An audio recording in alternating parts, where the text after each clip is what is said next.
Welcome to Spring LIB.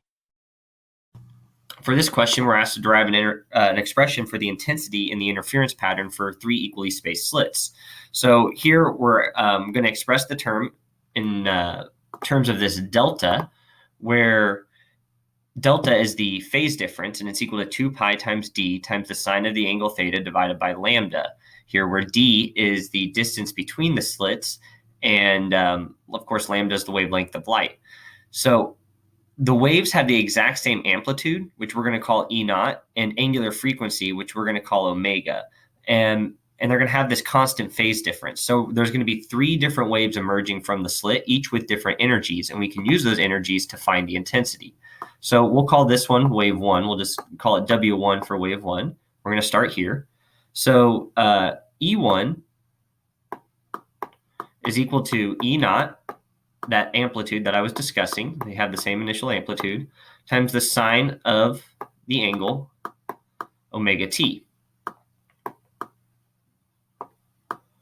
Or of course, t here is time, and omega is the angular frequency that I was discussing.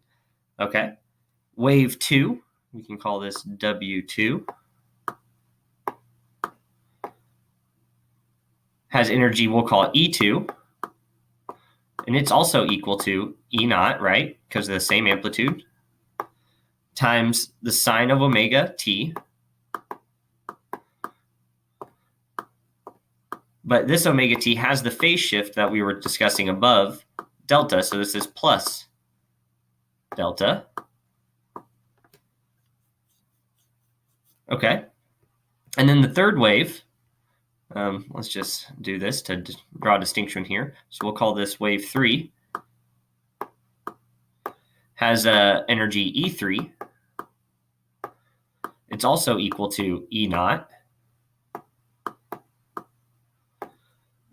times the sine of omega t. And this one also has a phase shift, but this phase shift is 2 delta. Because there are 3 slits, so this slit is 2 away, so this would be plus 2 delta.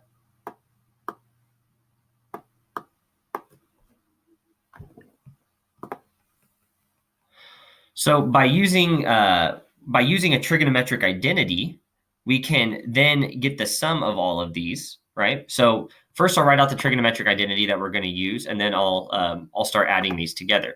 So in general, the sine of an angle, alpha, we'll call that angle alpha, plus the sine of another angle, we'll call beta, is equal to 2 times cosine alpha minus beta over 2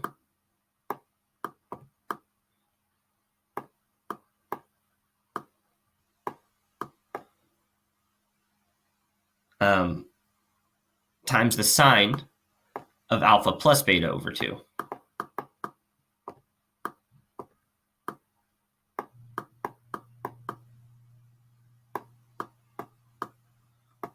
Okay, so that trigonometric identity is going to be useful in this situation.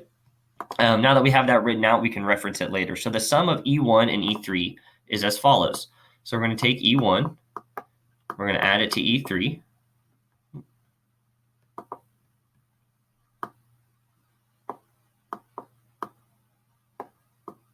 And if you need to go back, obviously you can go back and reference E1 and E3 here.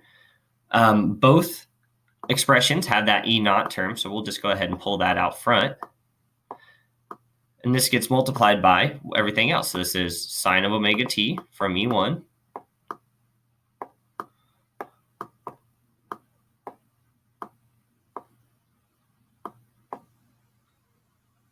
plus sine of omega t plus 2 delta from E2. So we have sine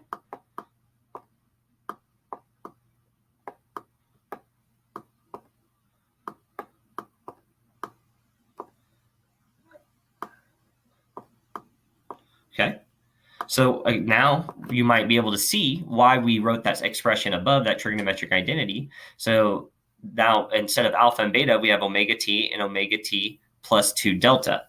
Okay, so we can just simply now switch it to what we have written above, this 2 cosine alpha minus beta over 2 times the sine alpha minus beta over 2. So this is equal to E naught times, or 2 E naught, right? Because you have that 2 cosine. So I'll just pull the 2 all the way out front.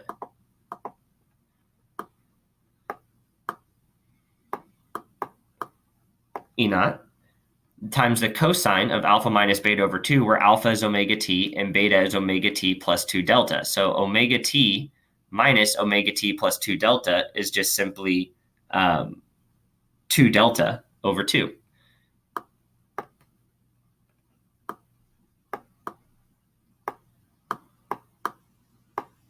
Obviously, those 2's would cancel, and this just ends up being delta.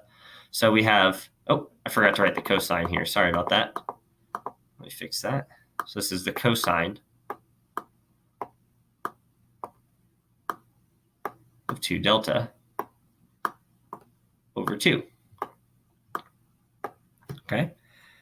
And then now you, which just ends up being the cosine of delta, right? And then now you plug in the values for alpha plus beta. So this is times the sine of that, which is 2 omega t plus 2 delta all over 2. So obviously in both cases, those 2's will cancel, and we can simplify this just a little bit more. So what we end up with is 2 E naught cosine of delta times the sine of omega t plus delta.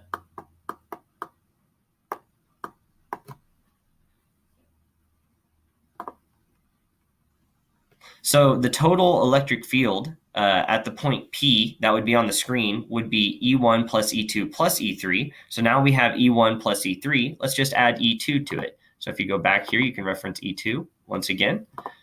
So we'll start a new page here. We'll have E1 plus E2 plus E3.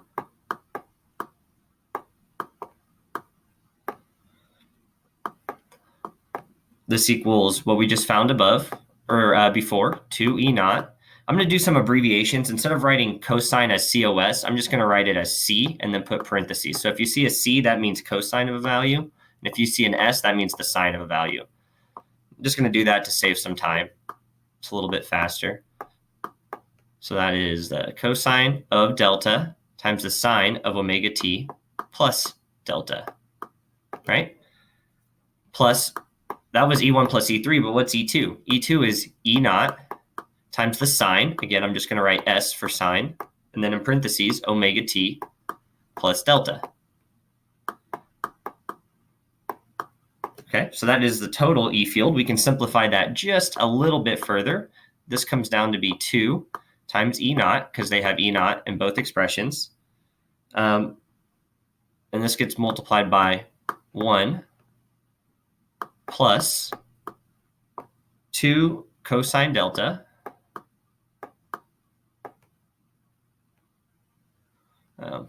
stick to my abbreviated form where it's just cosine delta, all multiplied by the sine of omega t plus delta.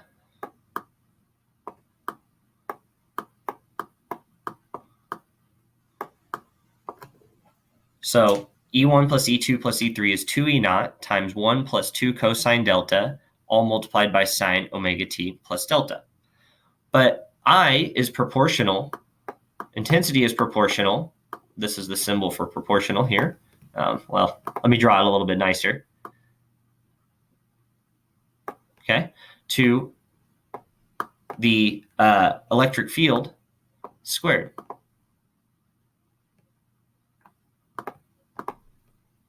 Right?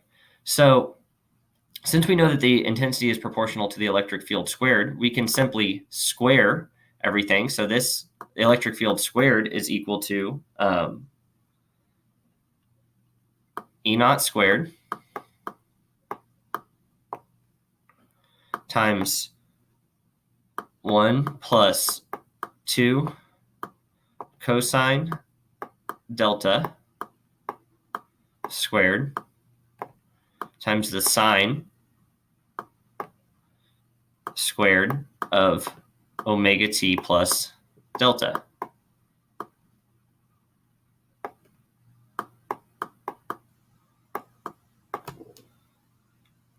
But here, sine squared omega t plus delta, the average, so in general, if you do sine squared of omega t plus delta,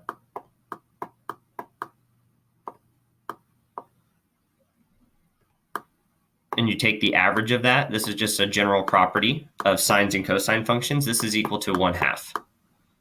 Okay?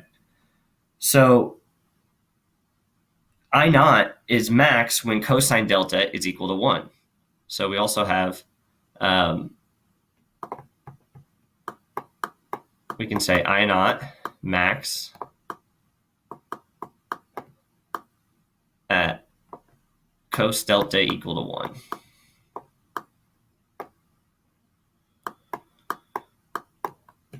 So if we use this, we have I naught is equal to E naught over 2. That came from the average of the sine. The 1/2 came from the average of the sine, times 1 plus 2 to the third.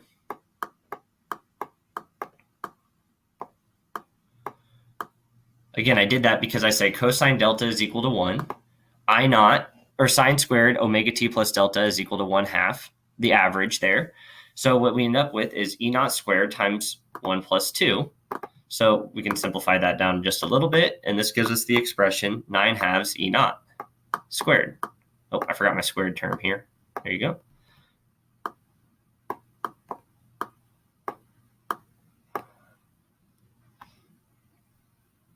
Or in other words, we can now write an expression for I in terms of I naught, since I divided by I naught is equal to 1 plus 2 cosine delta squared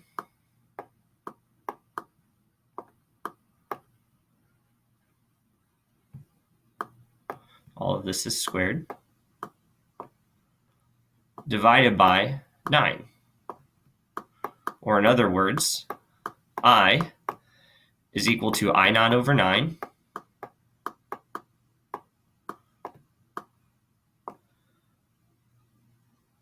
multiplied by 1 plus 2 cosine delta. But what is delta? If we go all the way back, we had that original expression for delta, so we can plug that in because we were asked to show this in terms of delta. So this is 2 pi d sine theta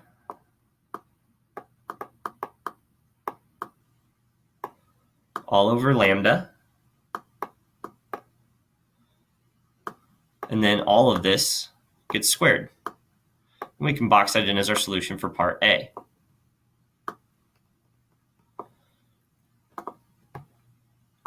The next part says, show that there is only one secondary maximum between principal peaks. So we can indicate this as part B. So the condition for primary maxima is cosine delta equals plus or minus 1. So you can say for primary maxima, cosine delta is equal to plus or minus 1, which gives I over I naught. So therefore, I over I naught is equal to 1. And that's really all we were asked to show, that there is only one secondary maxima between principal peaks here. So in addition, there are also secondary maxima which are located at cosine delta equals -1. Okay, so if cosine delta equals -1, Then we have delta is equal to 2n plus 1, which you could multiplied by pi, of course, all multiplied by pi. So it'd be like this, which you could, of course, rewrite as something more familiar, m plus 1/2. Let's actually keep the notation constant. So this would be n plus 1/2 times 2 pi. And that's your solution.